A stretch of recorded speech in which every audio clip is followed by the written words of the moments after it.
Good day, God bless you. Welcome back to the channel, guys. My name is Zach, and this is Tip to Tip. And today, I'm just out on my first walk of the day. It's like a quarter after 11, so I was like, let me get out before lunch and walk for a mile or two or three or whatever I do. I don't really. If you set too big of a goal, you'll never get off the couch. In that regard, so just tell yourself to get up and go. And that reminds me about like vaguely keeping your goals in mind. Not that they shouldn't be on your mind, but they're not the predominant thought on your mind is, I want to be skinny, I want to be skinny. No, you vaguely want to be healthier and in better shape. And so what's more on your mind is the lining up your actions. What is your dominating action every day? What's gonna take precedence over everything else? So can you're gonna mess up. I played video games for an hour today, and I get out for a walk and I think to myself, well, what the hell? I could have been walking that whole time. Not that it's all that bad, but it's definitely not great. So check my blood sugar in the morning, check my blood pressure. These are health goals. BMI, I know, I weighed like 238 pounds this morning, which is a few up from my low. Kind of my all-time low was getting out of the hospital, just basically starving for a week or two. But I probably needed it just to lose some body weight and lower that insulin resistance. So all these things are like the vague goals in the back of my mind of how do I be healthier? How do these numbers line up? And then what actions do I take, to fulfill those goals? And today it's going good. You keep thinking about those. My wife was making some sticky rice. She's Filipino. She's a Filipina, so she had a sweet tooth. Went and bought her a donut yesterday. She wolfed that down, big old cinnamon roll. Of course, I didn't have any. You want to bite? I was like, no, thanks. And do I want to bite? Well, no, I don't. I've always thought about this battle is never going to end, and it's always going to be difficult, and there's always going to be a challenge, and it's always going to be so hard to not eat junk food and to eat healthy. And well, if that's the case, then it's probably not going to happen overall. So I'm comparing it now to drugs and alcohol, or all the things I've overcome. I don't ever think about not drinking, and I certainly never think about not doing drugs. It's a defeated enemy that's long in the past. And so I'm feeling that victorious mindset that can happen for this goal of much better health and lower BMI and longevity and overall longer life. So I'm so happy I had a child at people say an old age, but 53 is not old at all. Had a stroke, but is it severe? Am I crippled? No, not at all. If anything, I think I'm doing better. Why? Well, then why'd you have a stroke? Well, I had a high blood pressure and I let it get out of control. My blood pressure was what was it this morning? My blood sugar was like 115 or 120, so that's still pre-diabetic range, so I know I got to get that down.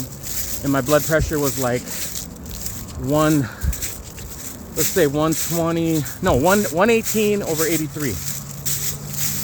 So the 83 is just barely high. The 118 is a little, so like under 120 over 80 is perfect. All the way down to, you can get low blood pressure where you're under like 90 over 60 is like the bottom end. If you're below that, you need to go to the hospital immediately. So but that's with 5 milligrams of some blood pressure medication I've been taking. So I'm hoping my blood pressure will drop even more to where my doctor will say, get off of that.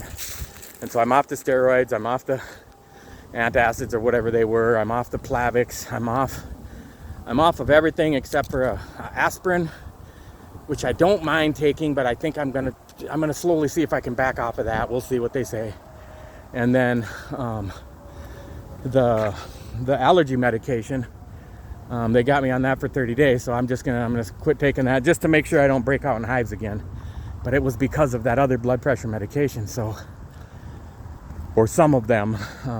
So I think I'll be down to maybe 1 5 milligram blood pressure pill and 1 nighttime for cholesterol. So the cholesterol is barely high, like 20 points over. Like I can handle that no problem. So I'm sure I can be off of that within the next 6-12 months. I'm not going to race it or anything, but as I lose weight and these numbers get better and better, I know my doctor's gonna go along with not needing these things. So guys, align your actions with your goals. Let those goals be on your mind, but don't say I need to lose weight, because then you won't. Just vaguely think I want to be healthier, and what do I got to do to be healthier? I ate 4 fried eggs with a chunk of steak for breakfast. Hung out with the baby. I did take the baby for a little walk around the block. He was kind of fussy. I've only been awake for like 3.5 hours, so I'm out for my walk, and look, I didn't really feel like leaving, and now I'm already way down by the park. I'm probably half a mile away from the house already, and it's nothing. I'm loving it. I'm gonna go check out the river. I'm gonna loop around this park, head back the other direction. Maybe let's go for 2 miles on just this first little day hike, and then we're gonna go back. I already have it planned. You don't need to obsess about what you're gonna eat, but I have it planned out. Like, let's just have a protein shake and maybe a protein bar for lunch. Although I might mix up that protein bar with some chicken or something, but you know, I don't like to use all processed foods for a meal. But if I'm keeping them blood sugars down like that, and it's obvious, if I go for a long walk and check my blood sugar, like the other day I ate a pretty high carb lunch. Can't remember what it was, but I remember it was high carb. Just say it had rice or noodles, or it had something in it. And I went and walked about 5.5 miles. And then I came back and checked my blood sugar, and it was like 76. You know, just totally perfect blood sugar. So overall, I don't think I'm ever gonna debate with people about what they should be eating again, except for not processed food, you know, not sugar, like beet sugar or cane sugar, stuff that we got to process. Oil. I mean, I read somewhere it takes like 100 ears of corn to make a tablespoon of corn oil. Like, that's got to be terrible for you. So oil, sugar, flour, things like that, processed foods, terrible. Everything else, the big goal is eat less. You want to eat carbs? Eat carbs. Find some decent bread. Don't eat no white bread from the grocery store packed in that baggie for 6 months and filled with mold. Find a bakery that's making fresh bread. Ask them to not even put it in the bag if they will. Just bake it and leave it out, and then just buy it the day they make it. And then the same thing. You want some rice, some rice. Eat some white rice. I don't really buy into the whole brown rice, whole grain thing. I mean, there's a reason the forefathers 10,000 freaking years ago, as far as we can go back in history, they got the rice out of the husk. It's full of fiber. I mean, so is wood. I don't eat, just because something has fiber doesn't mean it's healthy for you. Just because your body can't digest it. I mean, you're trying to ease digestion, not make it more difficult. If you go to the hospital with an impacted colon, what do? First thing they do is tell you to quit eating fiber. Probably put you on a liquid diet, not a high fiber diet. Getting a little sidetracked there though, but if you want to eat some carbs, just eat a small amount. Eat a half a cup of rice, like a half a cup of cooked rice. A slice or two of some decent bread from the bakery, some sourdough bread or some whole grain bread or whatever. What other carbs do you eat? Bread, pasta. Try to find, I buy this protein pasta. But even if you just buy some regular pasta, it's not the best. But I'm just giving you an excuse to, if you're going to eat these not the best foods, then just don't eat a lot of it. Don't eat a mounding plate full of pasta or rice or bread. I mean, my mother, God bless her soul, she's been gone since 2008. She was the most amazing cook, and she followed the food pyramid from the 70s. I was born in 72. My mother was born in 1950, February 10th, 1950, and so she followed it, and she believed it, and she fed us all these carbs, and she cooked us these meals. They're just mountain. I'm not even exaggerating. A full-size plate with just about as much food as you could possibly fit on it. I'm talking mountain up high, and then going back for seconds. And we thought, they thought we were doing good, Well, my mother passed away at 58. My brother passed away at 40. My dad's still alive at 77, but he has had diabetes since his 30s. I'm 53, had a stroke. I have diabetes. It is a lot Do your own research. Talk to your doctor.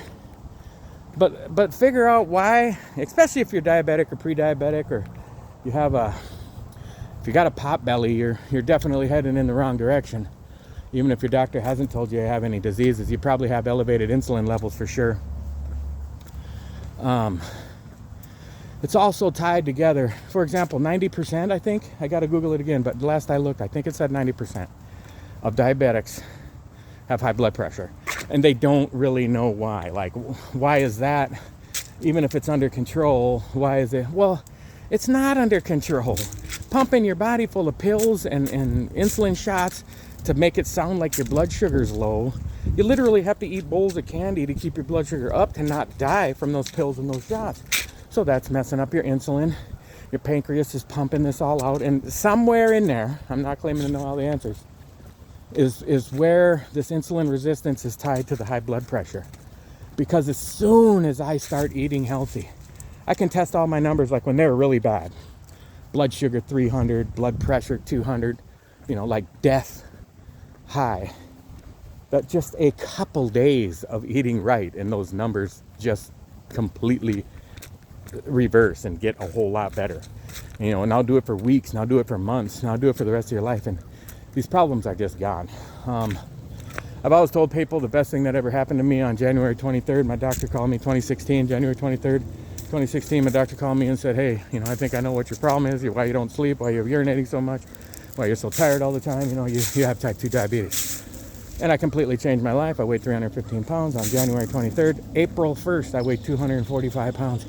And I got down as low as 220 pounds within the next few years, ran 2, 3, 4 half marathons and 5Ks and 10Ks galore and training. And I felt so good that I let myself slide all the way back up to 270 pounds multiple times, like 270, 230, 270, 220, 270, 250. And so that, I believe, is what contributed, the major factors involved with my high blood pressure related to my diabetes. I had this pain in the back of my neck for like 10 years, and I just thought it was a spinal pain. And now it's gone because I don't have high blood pressure. I got it all the way down, and it was a stress headache. Don't let these signs, if I would have just did some research, why do I always have this pain in the back of my neck? I wish I would have did more research. But would have I taken such dramatic action as I am now? Maybe not. So maybe this is the best thing. I tell people, watch what you pray for, because I prayed to God to make me better by any means. I got diabetes. I lost all that weight, quit drinking, quit eating carbs. If you'd have told me back then, hey, on this date in the future, you will not have drank for a year and have no desire to, I just would have laughed like it's impossible. I'm a full-time drinker. Well, now I'm not. I don't drink at all. Don't even think about it. So that's where I want to get to with the fitness, that I'm not trying to convince myself to be healthy every day. This is just a normal life. And I know people like this. Maybe they're not the healthiest people in the world, but they're healthier than people that aren't obsessed with fitness. Even compare a morbidly obese person. Let's take YouTube, for example. I'm going to post this video on YouTube, but they have their guidelines and things, and they don't want you to say things that are harmful to your health. But they'll take a video of a 500-pound person wolfing down buckets of chicken and potatoes and gravy and never even consider to demonetize them. They won't even say anything. But then let's say, what's an unhealthy weight condition? Like, what do you call it? Like bulimia, or what's the other one? Where you don't eat and you're starving yourself. And of course that's unhealthy also. But let's say that person got on there and said that was good. Like, hey, at least I'm skinny. And they'd probably get demonetized because that's a very unhealthy diet. Where who's really more unhealthy? The 500-pound dude just wolfing down buckets of chicken, or the starving to death woman, weighing 80 pounds? Well, I would argue that the skinny person at least has the right mindset as far as eat less and, improve your health by lack of food. They just went too far with it. Where the overweight person, they need to have a complete 180 and just completely change their life around, and quit obsessing and being obese, quit being addicted to food. Where the skinny person just has to say, okay, let's say I get pretty disciplined with this, eat less and move more, and I start losing weight more. Well, I'm going to, and we're going to watch and we're going to see, but